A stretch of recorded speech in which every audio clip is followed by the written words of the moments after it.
Well, good evening, everybody, and welcome to Charlton Live, sponsored by the British Institute of Kitchen, Bedroom and Bathroom Installation. My name is Louis Mendes. This is the big match preview. I hope you guys are all well on your Thursday evening. On this week's show, we'll be gearing up for Saturday's trip up to the Pirelli Stadium to take on Burton Albion. Plus, we'll talk through all of these transfer rumours that have been going around over the last few days. Right, joining me to do that, first up, top right of the screen, Tom Wallin. How you doing, Tom? Yeah, I'm all right, mate. How are you? Yeah, not too bad, not too bad. I feel like we've got quite a lot of unknowns to unpick in this first half an hour, so it's going to be a very interesting show in that regard. Also joining us, bottom of the screen, he literally joined the call about 5 seconds before I appeared on the screen, so I don't even know if his microphone's working. But it's Mr. Mark Newby. How you doing, Mark? I'm all right, mate. Yeah, you'd laugh, but I was turning off the Christmas tree lights, so that's what was. Yeah. I suddenly realised. Got that up early. So we're literally about 12 months away from Christmas, but yeah, just fundamentally lazy, mate. That's it. Yeah, still hasn't turned them off. Well, there you go. So, as I say, on this week's show, we'll gear up for the game with Burton Albion. We've got a Burton Albion guest joining us later, Edward Walker, who likes to talk about all things EFL on social media, but is a Burton Albion fan. Will join us. We'll preview the game from our point of view as well. We want to hear from you guys. Hello to everybody who's joining us in the chat. All hell let loose is in there. Ben, Andrew, Alan, Paul, another Paul, Sam, David, James, and our very own Lewis Cat is in there as well. Good evening to all of you guys. Let us know if there's anything you'd like us to talk about on this evening's show. We'll discuss some of the latest transfer rumours. I don't know what you guys have heard. If there's anything you've heard that we might not have heard, let us know. But there's loads of names that have been out there, names we've been linked with that sound like they're going elsewhere now, names that we've currently still got in our squad, but will they be there for much longer? Yeah, loads to talk about. Let us know what you'd like to know or your opinions on any of the people we've been linked with. Give us your thoughts on that. Just before we dive into, I don't know why I put all hell let loose's comment up on screen there, because I probably don't. But just before we dive into the transfer stuff, Tom, we should just preview the game very briefly before we look at it in deeper context later on in the show. But Burton Albion away, considering our terrible run of form away from home and the fact they've now got the new manager bounce, which saw them score 2 goals in a game for the first time since October in their 3-2 defeat at Derby on Monday night. I don't know why, I just don't feel very confident going into this one. Bodes well, doesn't it? Yeah, I think the positives are obviously we didn't concede quite as late against Peterborough as we've done in recent weeks. And the Port Vale away game was an entertaining game. We scored a few goals. So for that perspective, new midfield, obviously, and or signings generally have come in. So there are some positives, but we've got to be realistic. We're on a bad run of form. Largely, we're not playing brilliantly, or if we are, we're not playing brilliantly for long enough of the game. So yeah, there's definite work to be done. One of those games that you look at the start of the season and you think that should be a 3-pointer or at least a point. But going into it at the moment, as you say, with their new manager bounce and with the run that we're on, it's probably not going to be that straightforward because sadly this season very few games have been. So yeah, I'll be travelling up with hope. I don't know how much expectation. I think I'm on a replacement bus at one point, rail replacement bus on the way up to the Pirelli on Saturday, which is every little boy's dream. I mean, Burton Albion sitting on 28 points, are only 2 points behind us in the table, Mark. You know, we've got a buffer between us and the drop zone of 7 points, plus quite a few teams as well, which does play a bigger part in it than you'd realise because it means all of those teams have to get results to go above you. But, I mean, if we hand Burton a result on Saturday, then it does chuck us right in the mix of it, doesn't it? Yeah, I mean, I watched the Derby Burton game and I thought Burton were unlucky not to get at least a point out of it. They're fighting the second half, and they've got some good players playing there, and Deji, of course. And they've just got this kid on loan up front who took his goal very well. And it's one of those ones, again, there is a sense of foreboding, but you don't know whether that's just a knock-on effect on all our games in the last 8 games or so. You're just thinking we're resigned to that kind of thing now. We might surprise us. And like Tom says, with the new players in midfield, it might shake them up a bit. I think possibly I wouldn't be surprised to see a Simway come in at right back because I think they'll have watched that game back, seen a certain person's attitude to defending and thinking, right, he can come out. Midfield doesn't seem to be our problem at the moment. It seems to be up front and at the back. So it's a tough one. Would I take a point? I would, because it still keeps us above everybody. I think if you lose and the teams below do start to pick up games, and they will do, okay, they've got to play each other, but we're not in any kind of form where you're thinking we could get out of a relegation scrap. And there's no such thing as being too good to go down. Well, hopefully we are, but yeah, we certainly haven't shown it over the last few weeks. Right, let's talk transfers then, Tom. I'll just run through a list of everything I've written down that seems to have happened over the last few days. So if anyone's got anything in the chat that I've missed as well, give us a shout. So Will Goodwin from Cheltenham was one that was linked for a while. We seem to be in a bit of a bidding war with Oxford United for that one. It sounds like we've lost out on the player. Whether we lost out on the actual bidding war it seems to be up for debate, but we certainly seem to be losing out on the player. Johnson Clark-Harris is still nowhere. He's still at Peterborough. Cory Blackett-Taylor is still with us, as far as we know. We've been linked today with the Port Vale striker, Uke Ipezo. I've almost certainly butchered that, even though obviously I was only saying his name a couple of weeks ago when he was scoring against us up at Vale Park in that 3-3 draw. Lewis Ward, the goalkeeper from Swindon's been heavily linked. He has left Swindon today, but again, unless something's happened in the last few minutes, I haven't seen any confirmation that he's come in yet. So yeah, there's that as well. There's also the link with Scott Fraser going up to Motherwell is one link that's out there. We heard from Michael Appleton when I spoke to him the other day, and he certainly said that Charlton wouldn't stand in his way if an offer were to come in that was good for him. But we'll talk about all those later. I mean, where do you want to start? Maybe the one that's been linked sort of fresh today with us, Uche Ikpeazu. Absolute presence up top was how I described him in the first half against us up at Vale Park a few days ago, Tom. He was notable that he was a big lad. He had his strength and he knew how to use it. Not a massive goal scorer, you know. We've seen that with a lot of that type of striker. Scored against us, of course. I mean, you don't have to be a massive goal scorer to score against us. But yeah, what's your views on that link? And everyone in the chat, what do you make of the fact that we've been linked to Uke Ipeazu, the striker up at Port Vale? I think probably the reaction from most people, I suspect, is when you've been linked to the likes of Johnson Clark-Harris earlier in the window, and this is now what you're looking at. It feels like a step down, and probably is a step down. I think what's encouraging from the rumours that I've seen about any of the strikers is we are clearly after a certain type of striker. And so it's not just plucking names out of a hat to a certain extent. I think we've got a model of striker that we're looking for to support Alfie up there, and we're sticking to that model. Michael and Andy Scott have always said, look, we've got a list. If we don't get our first target, we will work our way down. And again, the strikers that we're talking about here all seem to fit in that. Would I prefer Johnson Clark-Harris? Yes, of course. I think his reputation, his goal-scoring pedigree is stronger. But having seen the game at Port Vale and you know, knowing that we need a striker in, is getting him in better than no striker for the rest of the season? Absolutely. And, you know, it's very easy for me to wheel out the Josh Parker example. I feel I do it quite a lot, but you can bring strikers in that don't have to ultimately just be about goals. If he can bring others into play, if he can support May, if he can do the doggies and do the hard work to support those other players around him, the other likes of the wingers that we might be bringing in, etc., then there is a place for somebody like that in our team. So I'm not getting too down about it. If it is him that's coming in, I think he'll offer us something. As I say, it probably is a slight downgrade on the likes of Johnson Clark-Harris, but we have to be realistic about where we are now. Strikers of that ilk probably don't want to be in a relegation scrap. And I think whilst the longer term strategy of this ownership still needs to be proven, I know they're talking quite a good game based on the YouTube thing the other week.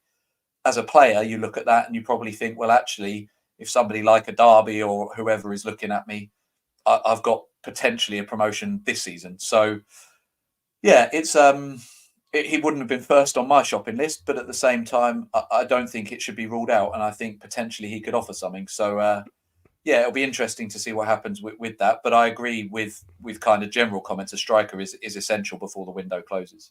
Yeah, I mean, the second striker, if you will, sort of role that we've seen played by many people over the years is often one that goes underappreciated. Carl Leeburn's obviously the the big example of that, Spamfish pointing out that he didn't score many. He scored a few, but obviously, he didn't score many. And Mark Bright, he said, didn't score many when Mendonca was on fire. I always thought maybe Dion Burton sort of fitted that role as well, Mark. And, as Tom said, if we need someone to come in and do the doggies and whatever he called it, the dirty work, I was impressed by his strength on the ball when we played up there a couple of weeks ago. Like, I remember him early on brushing off him. Must have been Jones.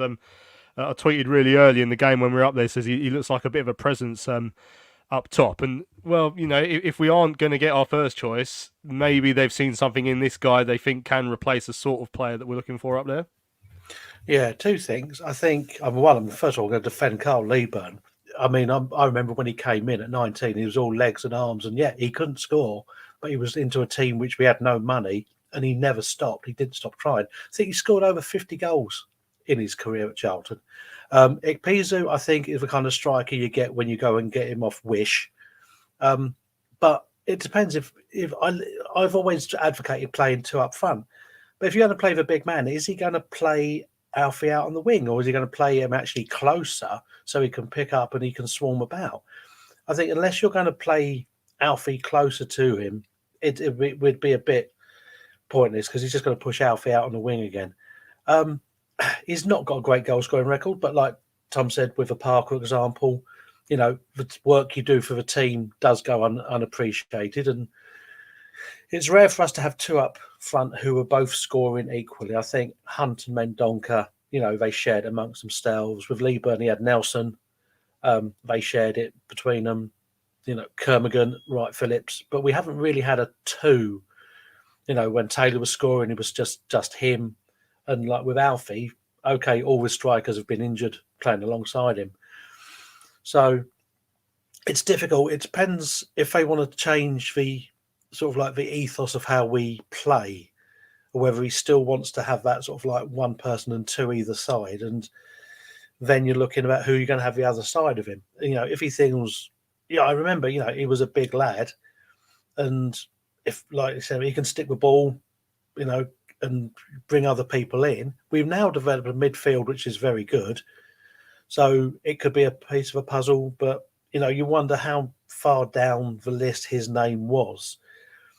Johnson Clark Harris, he's not going to come to us now. I think he thinks it's him and his agent. He's bigger than that, and I think someone said this week he's just going to wait to the last week of a window, and go to a desperate Championship side.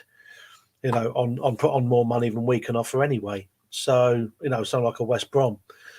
So if this guy comes in, we'll just give him time, see what he can do, and just don't expect him to come in and start scoring goal after goal after goal, because that's obviously not what he does.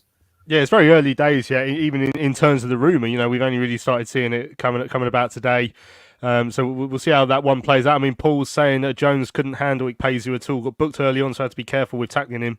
Remember the goal that he did score, where again, Ash might have saved it, but Jones was beaten to him in the air as well. Dan saying if it's the Port Vale guy, I think we might need one more in, such as Sam Smith as well, just in case it doesn't work out. It has been a bit of a shopping spree at Reading at the moment, isn't there? And it sounds like I saw rumours earlier that Sam Smith might be available, not necessarily to us, but to someone. Tim saying, I agree with Tom. I think we need a big man up top to complement May. Chucks or Miles would be a godsend right now, and it would make a big difference as well. Alan said he saw Lee Burn's hat-trick at Ipswich, which is obviously had a good memory of that one. And David says Appleton needs to play two up top. I mean, we'll talk a bit more about the formation actually in a bit, Tom, but I did mention on Sunday's show in the interview with Michael, it does feel like they are now recruiting towards a different formation, and that does sort of come to the Cory Blackett-Taylor stuff. As far as we know, he hasn't gone anywhere yet. There was rumours, or there was facts, which is what you get from Richard Corley, where he talks about the bids in the region of I think the highest one went up to about 250 grand. There was rumours from a really crappy League One Twitter account that said Ipswich had a bid accepted for 650, which is just a number they've made up, which is why you shouldn't go to places like that for your information. You should go to like legit people like Transfers Tash and obviously Richard Corley. But yeah, still no word on that. Paul Warren was very coy when asked about Cory on Monday night after the game against Burton. Tom, I'm hoping, I'm kind of still thinking like, just because we're not safe yet, I still think it's a bit of a risk to sell Cory. Although we are obviously changing, we do appear to be changing shape. Perhaps the one where he might not be fitting in as well. We don't like him as a wing back so much. We like him as an out and out winger / attacking forward. But yeah, what would you reckon with that? Do you think the longer this goes on, it might? I don't know. It might make us more desperate to sell. We'll have a decision to make when it gets to crunch time, I guess. Yeah, it's a difficult one, isn't it? I think Jay's point in the chat that we're potentially preparing for life without him, and maybe Dobson seems to be the case, as you say. I think the formation lends itself potentially to not having him in. I agreed with a lot of your debate with Nath on Sunday's show. I see your point of view, and I agreed with Nath's point of view that potentially if we force him to stay, then we don't get the best out of him for the rest of the season anyway. And so I think with the signings we're making, and there still needs to be more, I don't think we'd be as reliant on him anyway, and therefore we would get the goals that we need to steer clear of this relegation scrap. So I don't think he's the be-all and end-all. I don't like the fact that we've been so heavily reliant on him anyway. It was the same with Jez for periods last season, and we can't be built on that long-term. Having said that, obviously having a player like that on your side is obviously better than not. So it's not an easy one, but I think ultimately he probably can perform above the level that we are this season. I think he's shown that by exceeding a lot of our own players. And ultimately, if he wants to go and we can get some money in, then I would suggest it makes more sense to use that money towards a striker or towards somebody that fits in the new formation, rather than let him run his contract down just to steer clear of relegation. Because as I said on Sunday, I just don't think we're that close enough to it. Now, I might be wrong. And, he might score on the last day to keep us up, and then I'll be so grateful he's here. But I just don't see that happening. So I know those rumours and those transfer pages, as you say, are a load of rubbish, but there's no smoke without fire. Official offers have been made, albeit at a lower level. I'm still of the opinion I'd be very surprised if he's here in 2 weeks' time, personally. And up until this point, I still think pretty much, barring one or two performances, he's been putting in 100%. And those performances might just be he hasn't been seeing the ball as opposed to him giving up. So, yeah, it's going to be a difficult one. I don't think it's the be-all and end-all if we get rid of him, but obviously it will still be a big loss. But if we get a couple in between now and the end of the window, then I think we're in pretty good shape.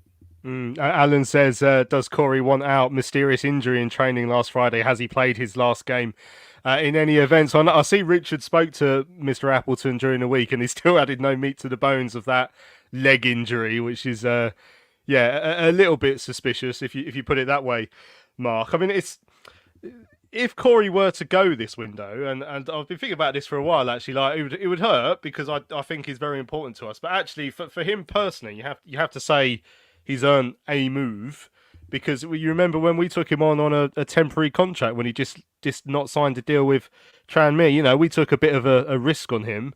And to be fair to him, like he's earned it with his performances over the last year. Like we've seen him improve and grow as a player over that time. I think Mark might have dropped his headphones, so I'll come back to you in a sec, Tom. But if he does go, I'd be frustrated. But yeah, he's earned it. So the most important thing for us is that we either realise that we are changing shape to fit something without him, or we replace him. Sorry, did you need me to come in there? Yeah, I think Mark's dropped his headphones. So. Oh, is he back? No, he's not. Okay. Yeah, and that's the challenge, right? And there's no. The problem is there's no fortune cookie or whatever it is in this. We don't know what's going to happen, right? You just can't tell. The injury thing to me, again, it's just my opinion, but the injury thing to me, I just don't believe it. For it to come out randomly on the Saturday morning that it happened on the Friday afternoon. Now, whether that's him angling for that or his agent angling for that or the club just taking him out of the firing line or what, and this goes back to my point where there's been a few games where it's looked like he just hasn't wanted to get injured. And as I say, I don't know if that's being unfair on him and maybe he just hasn't been getting the ball anyway. But you think of those opening few months where he got the ball and every time he was getting to the byline and every time he was beating his man. And the last couple of games, we've seen that a little bit again, which again makes me think maybe I'm being a little bit harsh. So, yeah, I don't know. As I say, I just don't think he's going to be a Charlton player by the end of the window. And I might be wrong. And if I am wrong and we've got him for the rest of this season and he gives us 100%, then I'll be delighted. But I can't see us offering him a contract that he's going to want to accept beyond this year. And so I think it's either he goes now or he goes in the summer. And if he gives us the next few months and goes in the summer, brilliant. But I don't want to keep him against his will and then he sort of just downs tools, in which case he probably isn't going to play anyway. So, yeah, it's not an easy one. Yeah, certainly not. Right, Scott Fraser linked with a move to Motherwell in one of the I think the Daily Record, one of the Scottish papers today. It seemed to be a loan move. The snag with it potentially being that there's better money out there for both the player and for the club. So whether that be a loan fee or even a permanent fee, I'm not certain. In England, so Scott Fraser wants to go to Scotland. He's got a young family. Obviously, he's from up there, but the potential deals elsewhere in this country. I mean, yeah, like I say, all hell let loose. It could be a big lump off our wage bill. Obviously, if he goes out on loan, then it depends exactly how the finances work and that in terms of who decides to pay what percentage, etc., etc. But I mean, there's a few in the chat saying Tim said Fraser's would be no loss for him. What do you think, Mark? Would you be happy to see him off the wage bill in the next couple of weeks? I've got a car full of petrol ready to take him wherever he needs to go, mate. He's one of those players who came in with such hype and potential and just hasn't lived up to it at all, and it just seemed lazy and not caring. And he's just one of those players who, after sort of like Sean Clare went last year, and we kept giving Fraser, for some reason, we kept giving him more chances and saying, hopefully, and every opportunity he's had, he hasn't taken. And I'm just thinking, I just don't want that kind of player anymore. Anyone who wants to go. If there's no one in this team who I would be really, apart from Alfie, who I would be sort of like sad to see go. And that's quite harsh now when you sort of like consider sort of like a lot of the players there. But I think it does need a complete rebuild, and you've got to get rid of players who think they're, maybe think they're too good for the club. And, I want to see players who are giving effort. And I think with Fraser, I've never seen him in a match where he's come off looking absolutely knackered, where he's run himself into the game. You might say that's not his game, but, when you're playing football, you should be coming off that pitch absolutely tired, ready for sort of like a shower and a cup of tea. Don't look as if you could go another 90 minutes. And I think he's that kind of player. He'll go to another team, fine. And if it's Scotland, like you say, he's got all the family and stuff up there. It makes a bit more sense for him. Would we get any money for him now? I don't think anyone's looking at any of our players apart from Alfie and say, we'll give you good, serious money. I think with Cory, I think we'll end up probably keeping him to the summer and letting him go on a free, because I don't think anyone's going to come in with their valuation and match the valuation. They're going to say, a Charlton want to get rid of him because he's going to go for free in the summer, or will they accept, 400 or whatever? I think if it's only going to be 400, let him go to the summer, and then he'll go on a free. He'll probably get a move somewhere to a decent side, possibly of a championship, or pick him up, someone who's going up, and look at it that way. But like I say, there's no one there now, and Fraser's been almost sort of like the typical player we've had for the last couple of seasons, where our seasons just have not kicked on it in any way, shape, or form. And it's reasons for having players like that, unfortunately. Yeah, interesting. And one thing I didn't say on the Cory stuff is I did see quotes from Paul Warne, said he went out to see a wide player on Tuesday night. Obviously, we weren't playing Tuesday, so they're obviously maybe they're keeping their options open on that one. On Fraser, I mean, guys saying Fraser no loss if Appleton continues to play him in a deep role. Terrible defensively behind the striker in the number 10 role. He is decent, 20 goal contributions last season. Finchy, Dan saying, I see Scott Fraser looking knackered coming on as a sub. To be fair, Davenport saying Fraser's agent must have worked wonders given the amount we were on. I mean, Paul's put a number in the chat there. We don't know for certain that's accurate. You always see these numbers thrown around. That there's this one website that puts up what they believe to be people's wages, but my understanding is they've never actually been very accurate. So we don't know if that number that Paul's put in there is anywhere close to accurate, but certainly is one that's potentially on the move. We'll see how that works out. Scott's asking if there's an option to recall DJ from St Johnstone, and would you want to? I mean, certainly no in the second part. I don't know if there is if there is one, but yeah, we'll see how that works. And we haven't really mentioned this Lewis Ward goalkeeper from Swindon seems to be heavily linked. Doesn't seem to have played a great deal from what I could see. I wonder if he's coming in as some sort of third choice goalkeeper or something along those lines. Tom, if you think there might be movement elsewhere? I suspect it's for movement elsewhere, to be honest. I don't understand why we'd be getting him in otherwise. I don't know if we need a third. I was about to say a third keeper of that quality. As I say, I know he hasn't played a lot, but it seems a bit strange when we've not a kid, basically.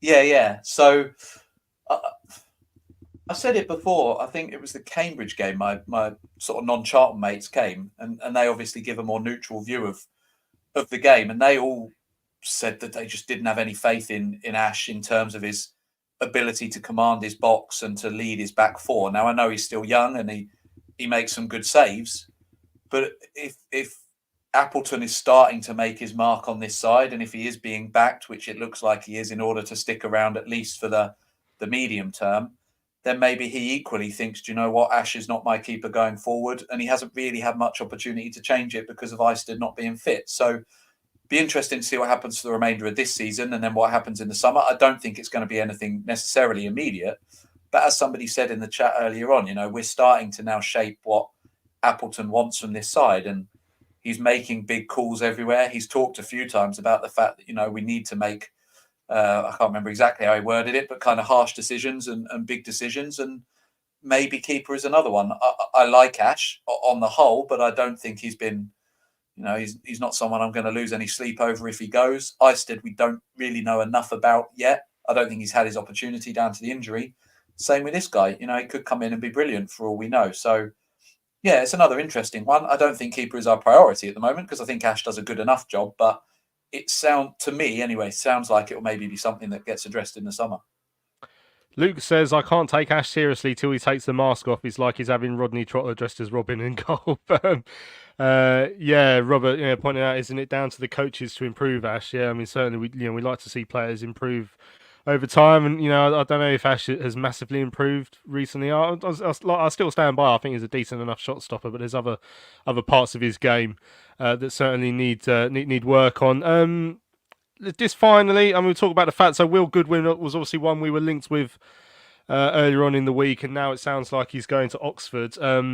Judging by what Rich has said, Mark, it looks like we put on the table a relatively good deal for both the club, Cheltenham, and the player, but apparently the location was a bit of a part in why he wants to go to Oxford. I mean, I don't know if that's the sort of thing you say when you're letting someone down gently, like, I prefer to live in Oxford, when realistically you don't want to say also you're like mid-table fodder and Oxford have got a chance of going up this season. I mean, does that maybe highlight a little bit how it can be quite difficult to attract players in our position?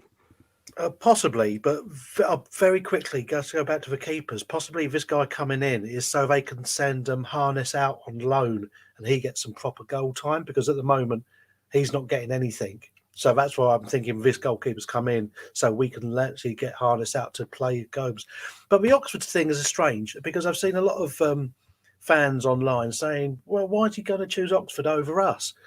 Well, 2 of the last 3 seasons, Oxford have finished higher than us. So it's not like we're sort of like that huge, we've got to understand now.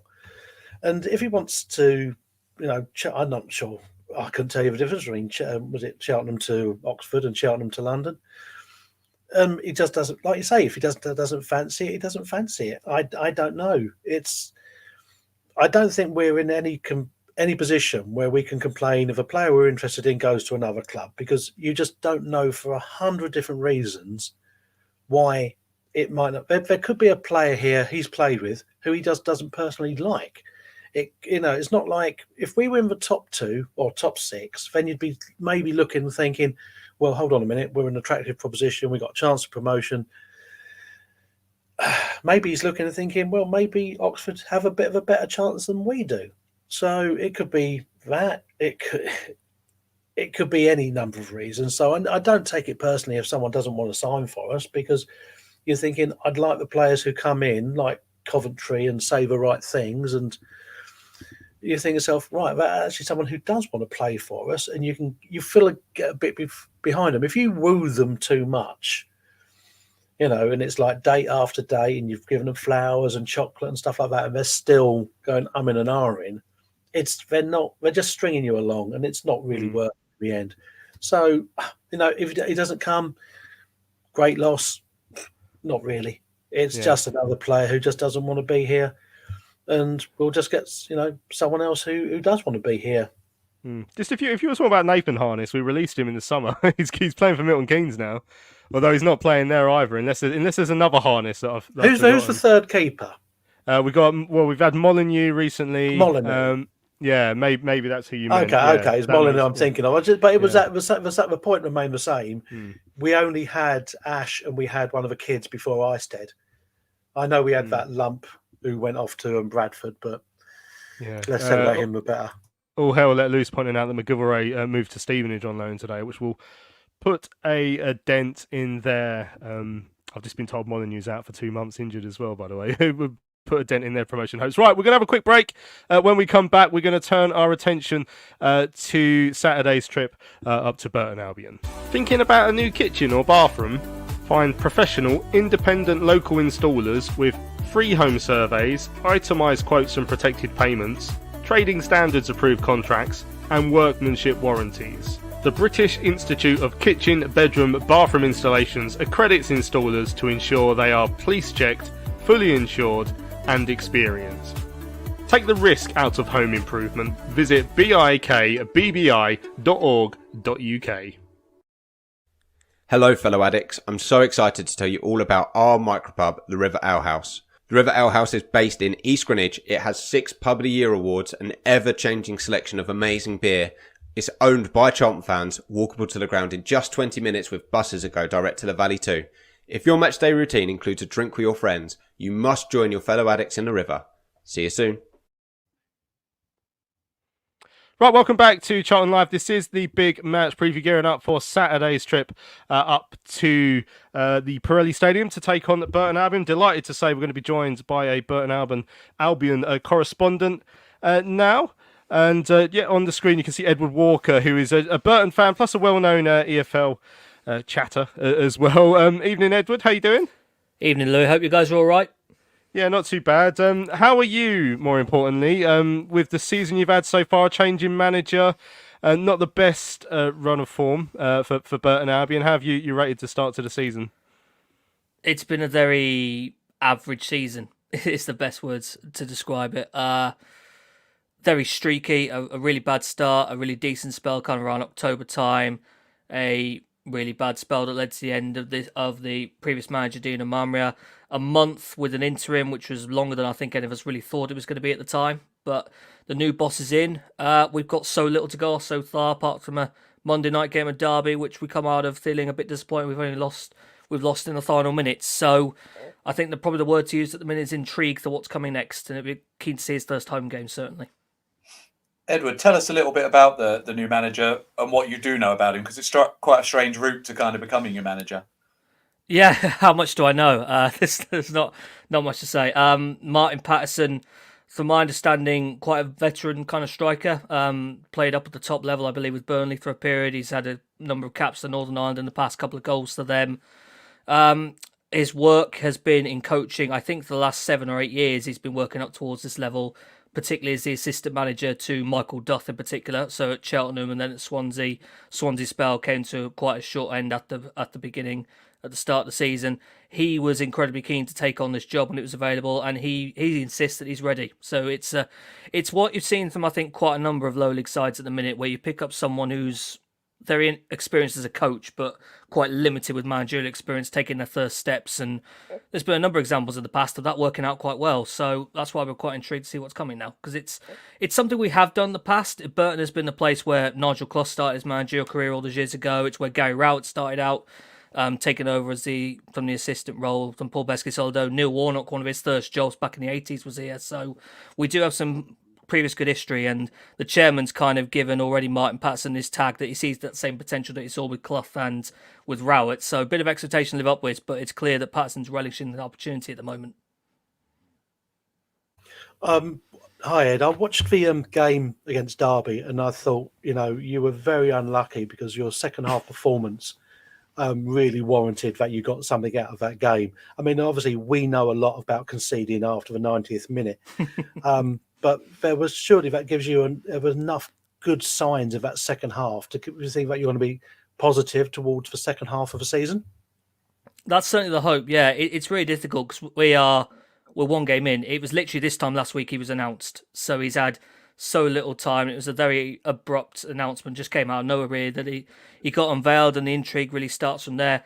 The Derby game was always one I think we expected to lose. I certainly felt being there at 2-0, that was it. It felt like the game was done, and then a 15-minute spell, a couple of positive substitutions, game completely flipped around, back to 2-2, and then just the pain of conceding that late equaliser. So I think Martin Patterson and certainly the fans still the same. You come out of it feeling quite disappointed with the loss, but you also take the positives of the fact that you're playing what is, I think, the form team in the league at the minute, and you've got it back level from a position of seemingly being out of it, and it's the positives you have to take into the first home game and beyond.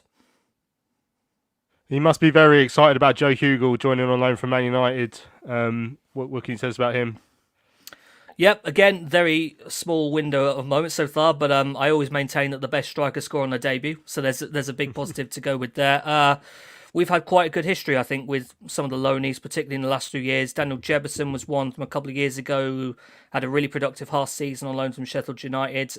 This time last year, Dale Taylor came in from Nottingham Forest. He's now spent the season at Wickham, and he had a positive impact as part of a survival push in the second half of last season. The hope is Hugel's the same. He seems someone who's incredibly sharp playing off the last man. That's particularly where his goal came from, and that composure in front of goal is going to be a valuable asset to him, because Burton have been quite keen to let rid of their strikers in this January window so far. It's the only business done so far, but we've just seen Cole Stockton, who's ultimately gone down as a failure of a signing, move on to loan to Barrow. Josh Gordon's gone down a level to Walsall. Rumours that Josh Walker's on his way. So there's going to be basically a handful of strikers left, him and probably Besley Barler at the moment. So the opportunity is certainly there for him to shine. Edward, I was going to mention Stockton actually in part of my question, because he's somebody that we'd wanted, or fans had wanted for a couple of years because of his goal scoring, and hadn't really done it with you. And I was just looking at the table, and you don't seem to have scored a lot of goals throughout the season, really. I think it was your top scorer, got 5 or 6. So what do you do to rectify that? You talked a couple of bits about signings there, but how does the new manager look at improving that and ultimately getting you some goals in the side now? Well, that's what Martin Patterson has been saying, really, from the word go. He's kind of happy with the relative defensive structure. The problem is this team's lacked a real amount of creativity. They've been quite dependent on one of our deep line midfielders, Joe Powell, to provide good quality set pieces. It's been a set piece threat. It's been a frequent thing in this team for a number of years, but there's been too many occasions where they've quite felt reliant actually on it to provide opportunities. And I think one of the frustrations we've had with the last manager, Dino Mamria, was going away to sides, and essentially it was like playing a cup game against a team 2 leagues higher. You'd go there essentially to the 0-0. You wouldn't really make any effort to attack. And there's been, I think I counted it up, there's been 5 occasions this season where Burton have lost and not even put a shot on goal. So it's been a real frustration so far. I think they're one of the lowest teams in the league for total shots, and I think the only team below them are Charlton after their terrible start. So it's something that really has to improve under Patterson, and I think that's his idea at the minute. He just kind of wants to facilitate this side, get them a bit more expressive, a bit more attacking, and start the goal output, because there are some players here to do it. It's just never really been allowed to flourish at the best of their ability so far.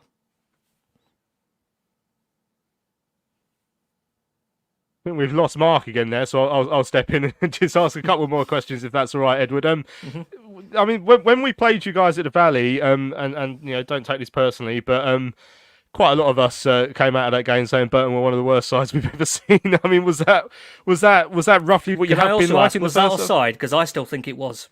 No, I've seen an angle It wasn't. that Okay. shows it wasn't. Okay. Yeah, so late equaliser for those who don't remember. Late equaliser, just right at the end.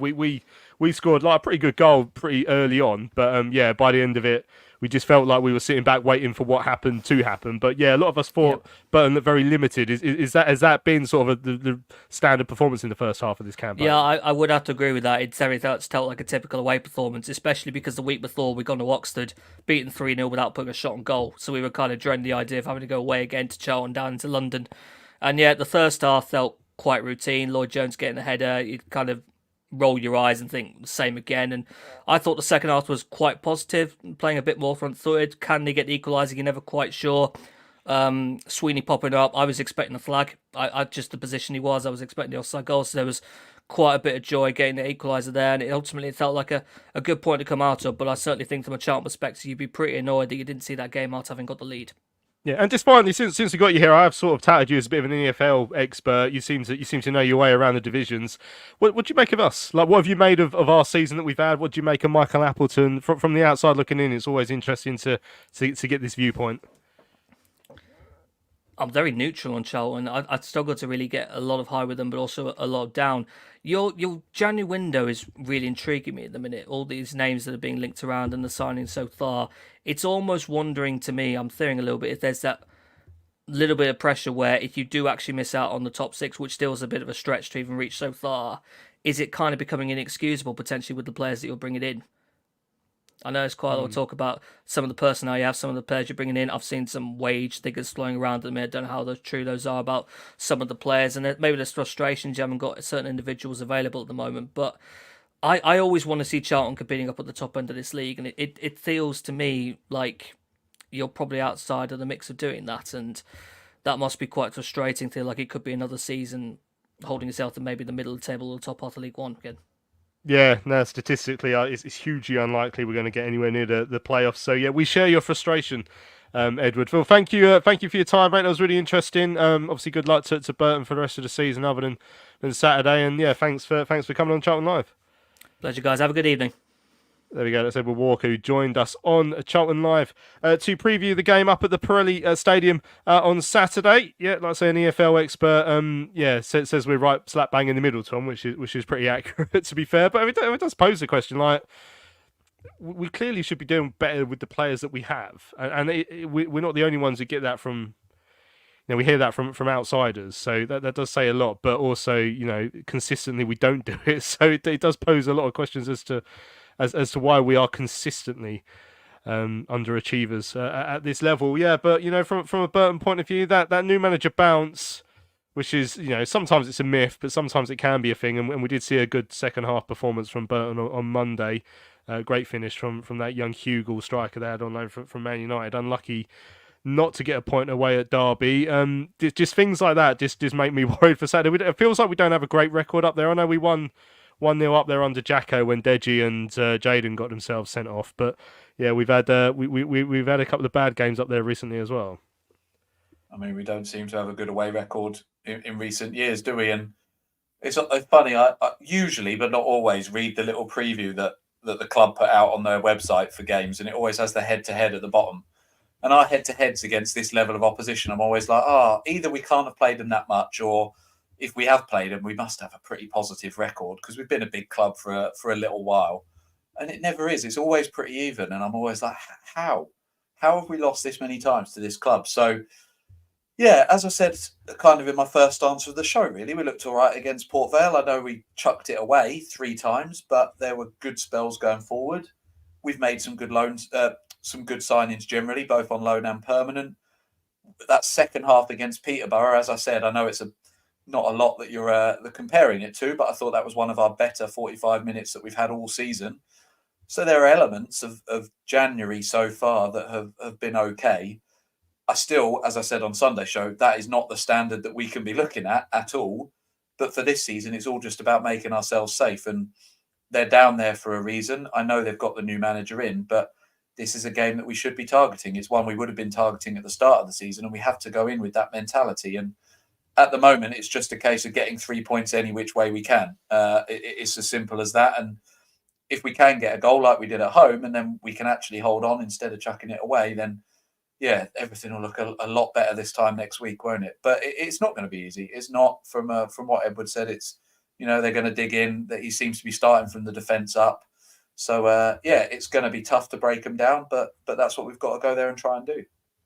Yeah, I mean, I started sort of mentioning it earlier on in the show when we were talking about transfers, Mark, but there does seem to be a change in shape in the offing. We saw on Saturday, which what formation you'd call that is sort of a guess, because we were sort of told before we were expecting 3-4-3, but Tanae Watson at times was so deep in that first half, it felt like there was that box in midfield that almost left Alfie up top on his own with the two Campbells just behind him, and then Backinson, I think it must have been Dobson in that square. So exactly what formation it was is hard to pinpoint, but let's say we're going to build roughly off a three at the back sort of situation. I mean, do you expect to see that again this Saturday then, if we are going to now almost nail our colours to the mast with the type of players we're going to bring in, and if we are losing Cory, the type of players we're going to lose as well? No, I think he was going to revert back to a 4 for Saturday. I think if he's what obviously would have watched the game against Derby and seen where Burton play and seen their vulnerabilities, and I think if we sit too deep and end up being a flat 5 at the back and invite more pressure, they will, relish that. So I think if you go with a 4, I think it keeps you a bit more compact across the whole pitch. I think the new guy potentially will come in at centre half alongside Jones, Eden on one side, and like I said, Simway on the other. Midfield, that's going to be an interesting one to see where he goes with this midfield, to see who starts, who he benches. Potentially, he'll probably keep the same midfield and maybe start with a team which finished the game. It's a bit of a turkey shoot at the moment, of course, because there's like more players coming back, players we know are going to be going. Address the elephant in the room with Dobson, whether he stays. I mean, I can't see him for 1 second going to a club in Hungary. I think that was linked up, but can you see him sort of like going somewhere else in this division? Potentially, maybe someone like Portsmouth, who've got a good chance of going up and have sort of like looked at him lovingly before. So it's difficult. Up front, we don't have much choice. It's going to be Dan and May, and that's probably about it. Again, if Cory's mystery illness is cleared or he's not back, again, we move on and try and fit someone else. But fit now Kem's gone as well. We are a little short winger-wise. So it's difficult. It'll be interesting to see where Appleton goes. I don't want him to be too defensive. That's the thing. It's a balance. It's going to sound funny, but, get some balance in the team. You don't want too many players playing in the same position. Do we need 2 defensive mids? No, we probably don't. So, Watson, Coventry apparently had a good, cameo. Does he start him with Benkinson and Dobbo? I don't. You know what? I don't know.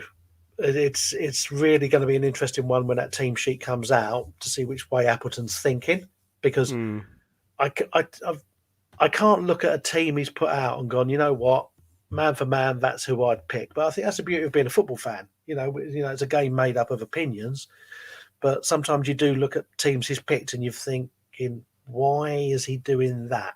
So I don't know. Maybe he's seeing something. Who knows? He sees something in training, and like I say, if he's getting them playing a different way, maybe the players we've had playing this season, it'll suit them slightly better. So I don't know.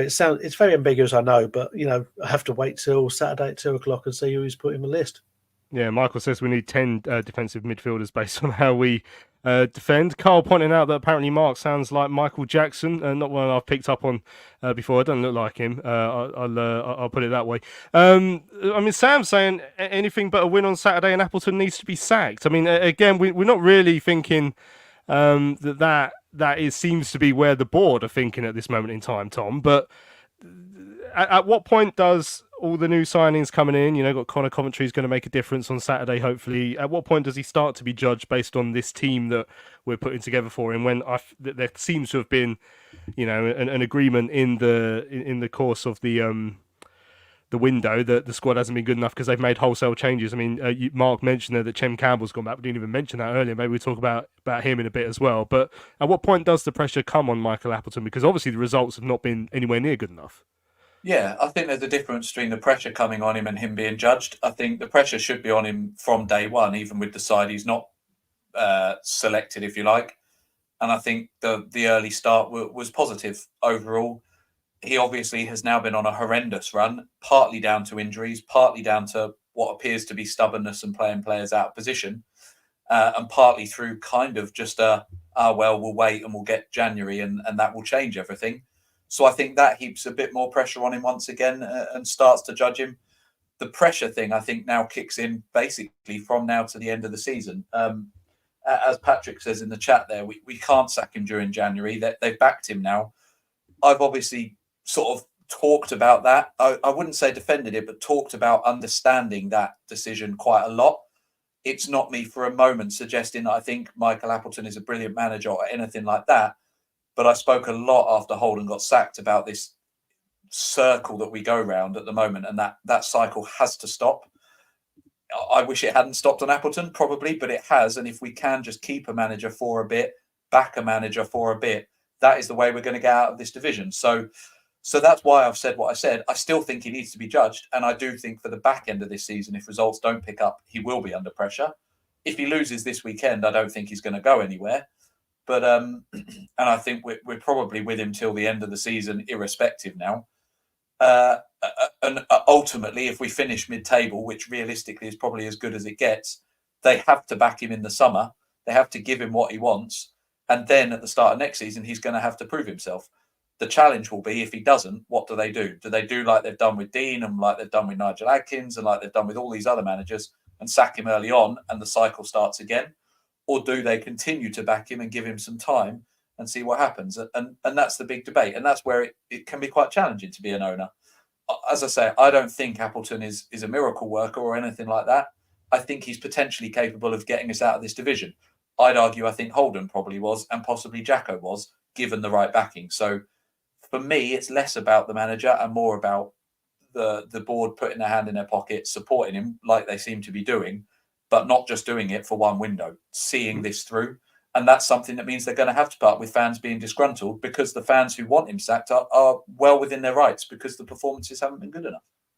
Yeah, and the results have obviously been dreadful as well. Patrick saying, I'd rather judge him after the window has closed. Guy says, I don't think anyone really believes that Apples will get us promoted next year. If the fans aren't behind him and don't believe in it, then the players won't either, and that's just not going to happen. I mean, Paul's saying, I think Appleton needs to be given until the end of the season. Connor said the end of February. If we don't get any better, sack him and begin to plan for next season. I mean, that's sort of, I guess, where I'd be in terms of if I was a decision maker in this process. If you are backing yourself, like Andy Scott, to give him the players to now go and operate with, then if that's the way you're thinking, then you've got to give him a little while to get those sort of players playing the way he wants, etc. But Alan's saying you have to keep him or you're just going to go round in circles. John's saying the same. Keep Appleton for now. And then Paul's asking the big question is, if we do start winning, and it is a big if, do you think people will get on board with Appleton? I mean, is that what you think will happen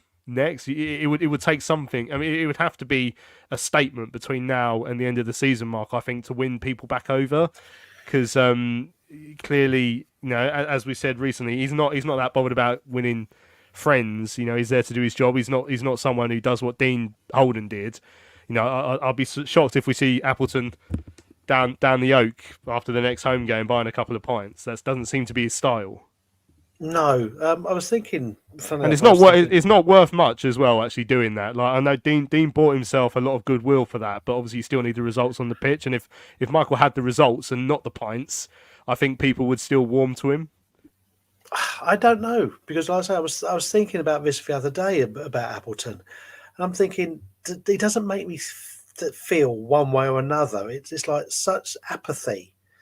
I find his post-match conversations with you and Terry dry and dull and emotionless, and I find it really difficult, apart from sometimes if he's been riled by a question and he sort of like perks up a bit.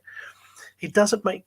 I'm not a case of get him out, keep him in. I don't feel anything towards him, and it's strange to have a Charlton manager. Normally, with managers like that, you like them, you start to hate them, and they'll do something good, and we'll have a great team, and you're thinking, oh, maybe I'm wrong.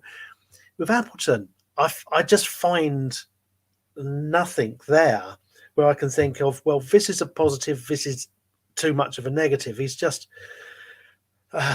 bland. I mean, and maybe that's unfair on the man. I mean, not everyone's going to be sort of like a Steve Evans or a Barry Fry kind of manager, or Neil Warnock. I get that, but I'm thinking, can you see him? He said he wouldn't go in and boo the players. I'm thinking, but are you going to go in and absolute tear the strip off them and get them riled up and get them absolutely moving and to get the points and everything? Does he seem like the kind of manager who's going to motivate you to run through a brick wall? I'm thinking, it's meh with him, and it's difficult to feel that way because you're thinking with a club and the players, you want to get behind the players, you want to get behind the team. There's going to be players you like, players you don't like. There's going to be a manager who comes out, waves his fist, and gets you excited and gets you sort of like going and feels part of what's going on. And with Appleton, it's just no. I don't feel anything about him, and it's strange to have that as a manager. I mean, we've gone through so many recently, and I can give you a list of goods and bads, but with him, it just doesn't make me feel anything. And I don't know whether that's worrying or just me being so nonplussed now with some of the football that it's just apathy, which is spreading across.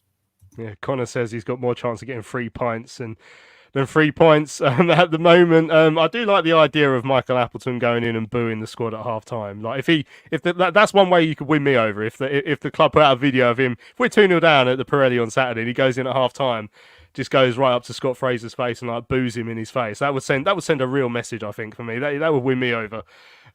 Paul's saying, does Appleton's demeanour inspire loyalty? I don't think it does. I mean, Sam's saying, he's asking me if I think the players aren't playing for Michael Appleton. I mean, they're not getting the results for him, certainly. It's always a tough one to say whether you think the players are playing. Or people certainly look at, Tanai Watson's tracking back on Saturday, even if he did have the excuse that he'd just been up at the other end of the pitch, stuff like that. You get certain players who are always going to play for you. You get others maybe just don't give you that level of effort and that sort of stuff. But that is sort of why we are where we are over the last few years, because we don't get always the right sort of character of players. Just very briefly, Tom, because we're into the last minute, if he's fit, and I hope he is to the extent that he can start, I'd love to see Connor Coventry start on Saturday. Yeah, I thought obviously a very, very brief cameo, but given the level that he's come from, I think he looked a class above in that brief cameo the other week. Again, not a lot to compare him to in that current squad, but he looked very, very good. He looked like he could do a little bit of everything. So, yeah, if he can start, and going back to your point around kind of relying on Cory Blackett-Taylor, there is the genesis of a midfield now's coming together that actually could sort of overrun other teams, whereas so many times we see our midfield being overrun. And so if we are changing our shape and we're going with wing backs and we're playing in a different way, then being able to play through that midfield is an option now with the likes of him and Backinson and the Fiorini. So, yeah, I hope he can start. It'll be interesting to see what shape he goes with, what players he goes with based on the changes that have happened over the past couple of weeks. And yeah, as I say, I think, I know this squad is not elite, but I think there is enough in this squad to get 3 points up there for sure. Yeah, Guy, he put this earlier up in the chat as well. But he said Jury out and Backinson. I think, I think the Coventry definitely came in and played really well. Backinson was okay. I think maybe there's more to come, but a lot of people were well impressed with him because he got up and down the pitch. But we need to see a little bit more as he grows into the role. We'll see that. If he can do that on Saturday, if he does play right. We've run out of time. We've gone overtime, in fact. So massive thank you to everyone who's joined us live on YouTube for this week's big match preview. I hope you guys have enjoyed the show. Big thanks to Edward Walker, who joined us as our guest earlier on to talk about Burton Albion. Don't forget to subscribe to our YouTube channel so you never miss another live stream. Thank you to Mark and to Tom. Good to speak to the pair of you. Cheers, Luke. Cheers, Tom. I'm Louis Meadows. Thanks for listening to Charlton Live, then sponsored by the British Institute of Kitchen, Bedroom and Bathroom Installation. We'll see you again here on YouTube, 10 a.m. On Sunday to look back at the game with Burton. We'll see you then.